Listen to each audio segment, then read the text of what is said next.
Veamos la siguiente grupo de diapositivas.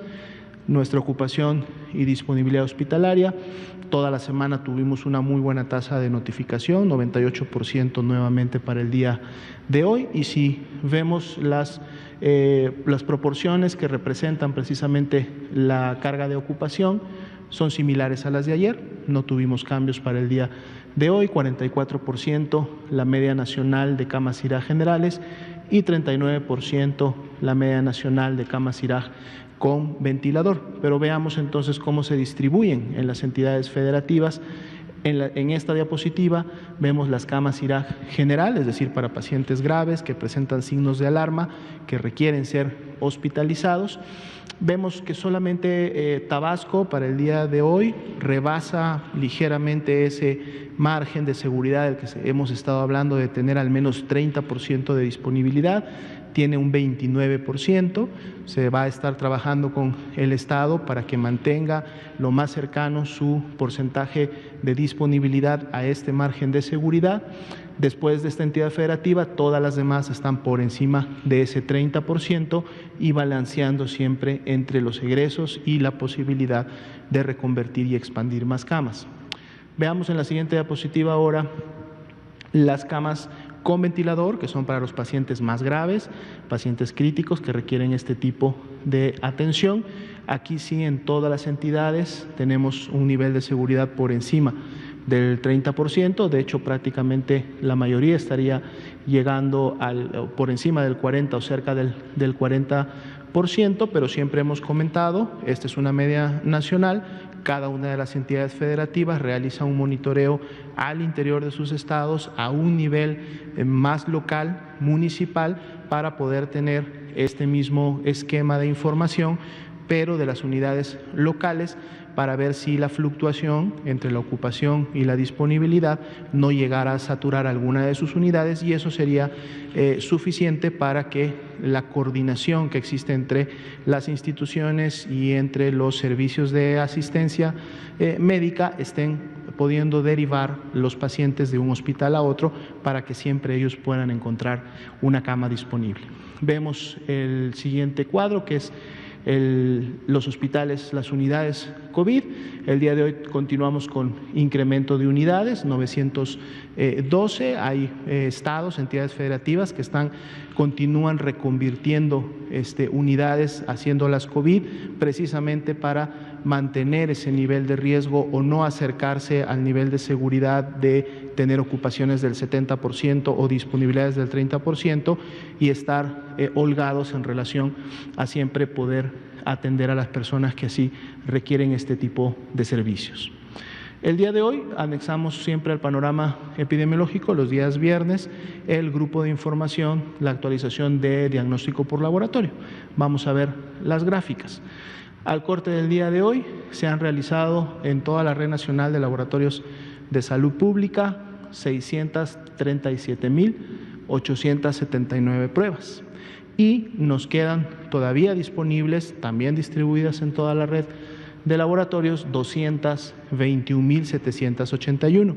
Se han continuado adquiriendo pruebas en este caso todas son de PCR, es decir, de reacción en cadena de la polimerasa, que es la prueba confirmatoria que está normada para todo el territorio mexicano y que toda la red nacional de laboratorios utilizan para confirmar fehacientemente los casos de COVID-19, y podemos notar en la gráfica cómo continúa y se mantiene la tendencia ascendente del uso y la aplicación de estas pruebas, y esto se explica porque el caso que es sospechoso y de acuerdo al lineamiento debe de ser muestreado, se le realiza la muestra. Por eso la curva ascendente es similar a la que vemos de los casos como se van presentando.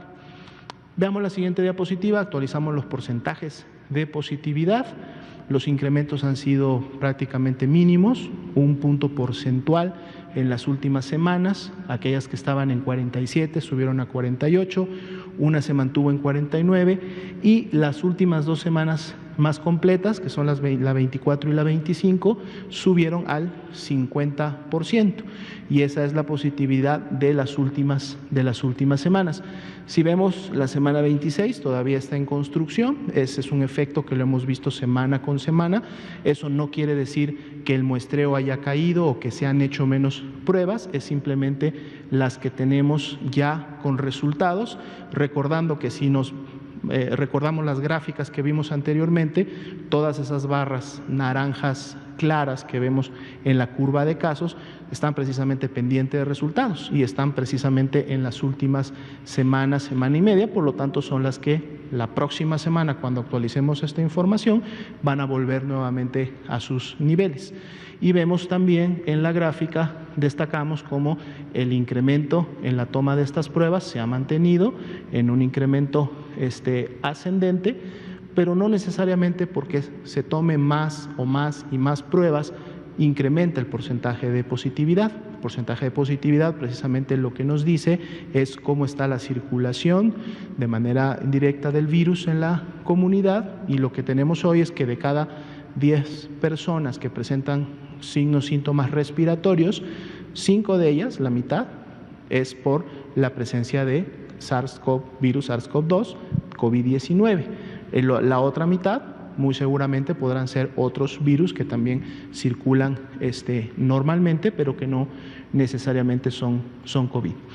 Veamos la siguiente diapositiva, que es la que nos muestra otras pruebas realizadas fuera de la Red Nacional de Laboratorios de Salud Pública, y lógicamente destaca con una mayor cantidad aquellas que se realizan en el medio privado. Al día del corte de hoy, son 80.749 las que se han realizado en el medio privado y que además han dado positivos. Esos son resultados positivos, no es total de pruebas, son los positivos. Pero veamos cómo está el porcentaje de positividad, 32%. Ya hemos visto en las últimas 2 semanas que hemos estado presentando este dato, que el porcentaje de positividad en el medio privado siempre es menor que el que se encuentra en la Red Nacional de Laboratorios de Salud Pública. Acabamos de verlo, 50%, aquí es del 32%, y esto tiene su explicación. Veamos la siguiente diapositiva. Aquí podemos ver de los datos que conocemos, de todas estas pruebas que se realizaron en laboratorios privados y que se están ya notificando en el sistema informático que registra ahora ya directamente estas pruebas y de las cuales tenemos muchos más datos. De los que conocemos, todas las que están en la columna que dice se desconoce son aquellas que se realizaron antes de que se implantara el sistema informático. Las que están del lado izquierdo son las que ya tenemos información en base al sistema informático, y aquí podemos ver cómo la mayoría de las personas que demandaron esta prueba, de los datos que conocemos, eran personas asintomáticas, es decir, tenían la curiosidad de saber si se habían o no contagiado, a lo mejor eran contactos de un caso confirmado y querían saber si estaban o no contagiadas, se hicieron la prueba. Pero vean cómo en este grupo el porcentaje de positividad es todavía mucho menor, 18%, solo 18% de este grupo salió positivo a la prueba, mientras que las personas que sí tenían síntomas y demandaron la atención fue del 55%, que es un porcentaje de positividad mucho más cercano al que estamos viendo en la red, que solamente toma muestras a personas sintomáticas, aquellos que cumplen con la definición operacional de ser un caso sospechoso de COVID-19. Y en la siguiente y última diapositiva también vemos otro dato que sucede en laboratorios privados, que es que no todas las personas que solicitan la prueba necesariamente lo hacen porque un médico o una atención a su salud se las haya requerido.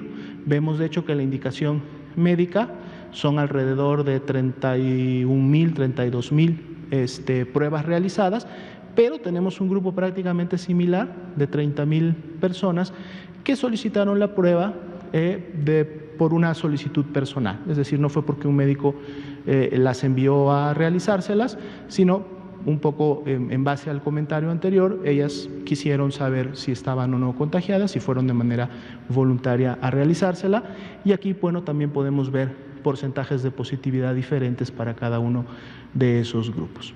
Sería la actualización para esta noche. Muchas gracias.